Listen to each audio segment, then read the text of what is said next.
بسم الله الرحمن الرحیم. مردم عزیز و رفیقا و آشنا، این گلخونی که توی فیلم مشاهده میکنین از سال 93 به دنبال مجوز تأسیسش به مدت 2 سال رفته آمد تا تونستیم مجوز تأسیس یک گلخونی 3000 متر مربعی رو از جهاد کشاورزی شهرستان جغت‌های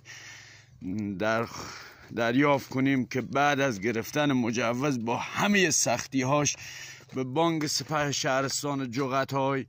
استان خراسان رضوی معرفی کردند و مبلغ 200 میلیون تومان کل بودجه‌ای بود که به این گلخونی 3000 متر مربعی وام دادند. مبلغ 85 میلیون یک قسط و مبلغ 50 میلیون هم یک قسط برای سازهای گلخونه و احداث گلخونه به بنده که حامد ریواده فرزند رضا ساکن شهر ریواده شهرستان جغت‌های استان خراسان رضوی می باشم پرداخت کردند که گلخونه با هر دو تا قسطش با بازدید کارشناس جهاد کشاورزی و بانک سپاه تایید شد و وام‌ها و قسطاش آزاد شد و مابقی مبلغ برای قسط آخر بود که بانک پرداخت نکرد و گلخونه و نامه ما رو تایید نکرد و با بازدید کارشناس جهاد کشاورزی که 2 بار هم تأکید و تایید کرد که این گلخونه به وجه احسن درست شده، برای راه اندازی قسط آخر و برای هزینه برکشی گازکشی که گاز یکی از امر مهمی تو کار گلخونه است که پرداخت کنن، ولی کارشناس بانک سپاه با اینکه بازنشست شد و این مبلغ رو پرداخت نکرد. با این حال ما از اون بگیر گلخونه رو راه اندازی کردیم با بخاری‌های نفتی و گازوئیلی. در کشت اول نشای گرجه فرنگی رو کشت کردیم برای کشاورزا. کشت دوم کشت خیار بود که متاسفانه بخاری‌های گازوئیلی آتیش گرفتن و نایلون گلخونه آتیش گرفت و سوخت. ما هنوز به دنبال رایزنی‌های جهاد کشاورزی با بانک سپاه شهرستان بود. بانک سپاه وام بنده رو یک جا به اجرا گذاشت و 3 تا سند شهری رو تمام و کمال به اجرا گذاشت و یکی از سندهای شهری رو که مبلغ وام 135 میلیونی بعد 3 ماه که سندها به اجرا رفت با کمک یک شرکتی از مشهد بود، مبلغ 175 میلیون تومان رو به حساب بانک سپاه شهرستان جغت‌های در حساب بنده بلوکه شد و واریز کردیم که بانک از این مبلغ هیچ برداشتی نکرده و از سال 95 این پول تو حساب بلوکه است و یک سند شهری رو به مبلغ 1 میلیارد و 400 میلیون به مزایده گذاشته و در مزایده هم هیچ افرادی از صاحب سندها هم وام گیرنده در اطلاعی ندادن، نه اخطاری نه اطلاعی داده نشده و سند به مزایده رفته و شخصی هم که این سند رو در مزایده بانک خریداری نموده خودش اقرار کرده که نصف قیمت ارزونتر و پایینتر من خریداری کردم و 1/3 از این مبلغ هم واریز کرده و بانک سپاه هم اجازه نداده. رئیس شعبه گفته بانک با این که 3 تا سند شهری به مبلغ 5 میلیارد در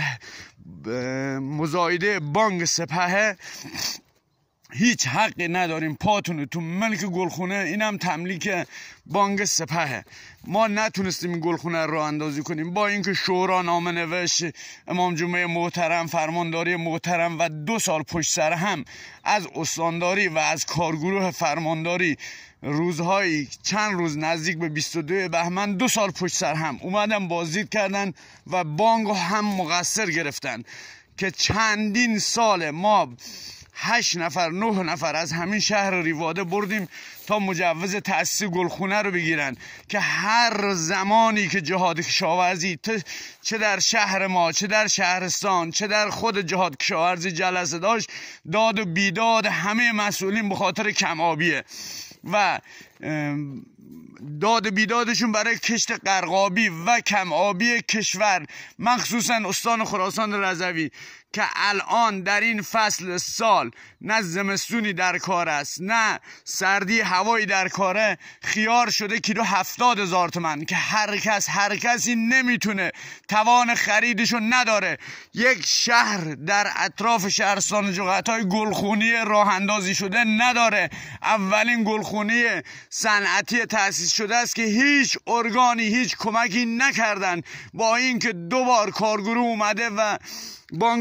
بانک سپه شهرستان مقصر گرفته. از همه مسئولین، دفتر ریاست جمهوری، دفتر نماینده های شهر سبزوار رفتم و هیچ جوابی بانک به نامه های ایشان نداده و هر جوابی هم که اومده به نامه هاشون جواب داده گلخونی در کار نیست، گلخونه درست نشده. آیا یکی هست بیاد بازدید کنه؟ اگر نامه های جهاد کشاورزی شهرستان رو قبول ندارن بذار بیان بازدید هم 2 بار کارگروه اومده. حتی یک گلخونه به متراژ 1200 متر مربع که نامش هم موجوده، شورای شهر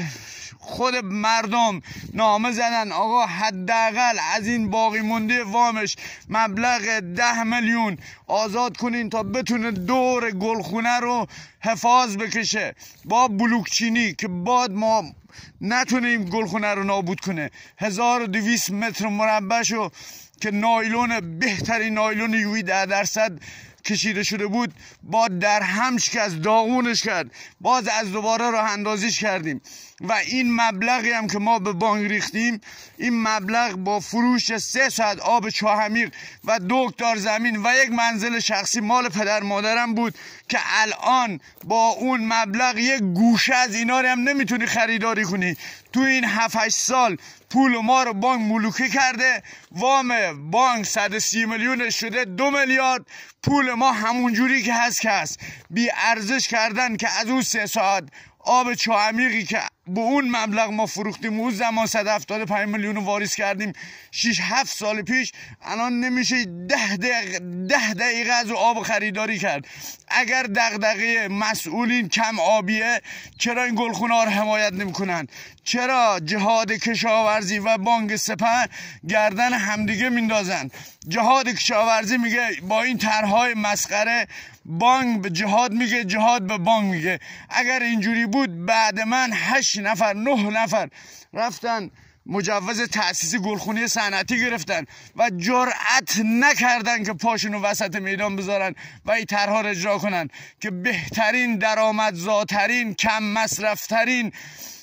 و کار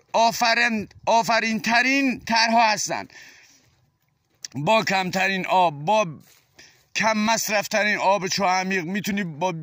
بیشترین درآمد برداری. اگر دغدغه مسئولین کم آبی کشوره، حالا ما رو که بانک بیچاره کرد، مبلغ 130 میلیون الان شده 2 میلیارد، 9 سال مبلغ 175 میلیون پولی که ما واریز کردیم اصلا جوابگو نیستن. جلو مال ما، پول ما بلوکه است و هر وقت هر جایی که رفتیم کمکی از مسئولین بگیریم، نامه‌ای که بانک زده وام تصویه شده. وام اگر تصویه کردی 2 سال پیش چرا پول بنده رو بلوکه کردی؟ چرا پول بنده رو اینقدر بی ارزش کردی؟ خواهشم از مسئولین، از همه مسئولین، از کسانی که این فیلمو میبینن، خواهشن عاجزانه یا این فیلمو دست به دست کنین تا برسه دست مسئول اصلی، یک آقایی کنین، یک کمکی کنین، بذاری گلخونه را بیفته، بذاری کار اصلی که گلخونه داری، ظریفترین کار، با پردرآمدترین کار، با کم مصرفترین آب بذار جا بیفته داخل کشاورزا. بذار قرقابی این همه آبهای چاه عمیق حیف و مل نشه. خواهشم از مسئولین اینه یک مسئولی بیاد پرونده رو بازدید کنه. کارشناسی که اومده 2 بار نامه تایید گلخونه رو زده که به بهترین وجه احسن که همون جوری هم هست، با بهترین قوطی گالوانیزه، با بهترین لوله، با بهترین ناودونی، با بهترین نایلون اجرا شده، چرا اومده الان نوشته که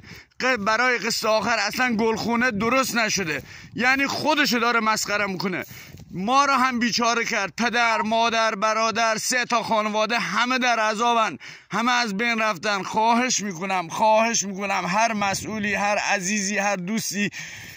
این فیلمو میبینه دست به دست کنه، دست مسئولین بزرگوار برسه تا بیان به داد ما هم برسن، ما را از این منجلاب نجات بدن. ما اگر پولی واریزی میکردیم، اگر اقدامی انجام نمیدادیم، هیچ مشکلی نداشتیم. با اینکه قسط آخر پرداخت نکردن، این طرح نیمه تمام ول